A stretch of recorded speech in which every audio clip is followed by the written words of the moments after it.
जब से तुझको देखा चढ़ा है बुखार है, तेरा ही जुनून सर पे सवार है।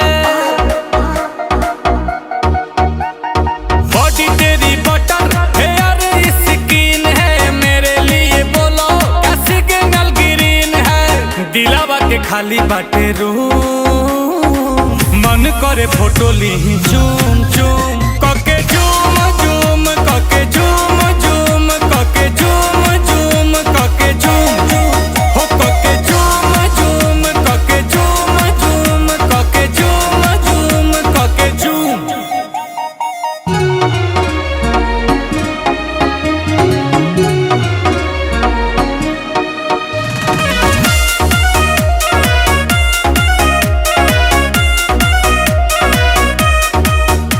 वो मीठी मीठी बातें गजब की मुलाकातें, वो याद आती है रात जाने जा। अब तू ही दिलो जा में धरती और आसमां में, अकेली तू जहां में जाने जा जाने जा। आंखों में तेरे जादू, कहो तो सितारे तोड़ ला दू। देखो ही में लागे लू मासूम, तोहरे ला करतानी हूम हूम कके झूम झूम कके झूम झूम। ताहर फोटो हम देखी कके झूम ता जला झूम झूम जला झूम झूम, तके देखिए के मन जला झूम।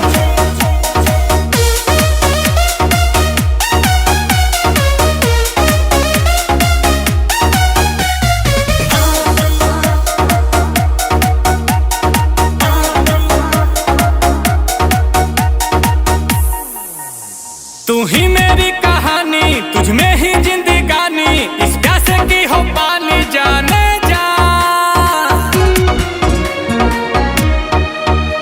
ये दिल तेरा दीवाना, तू मेरा ही ठिकाना, मौसम है आशिकाना जाने जा जाने जा।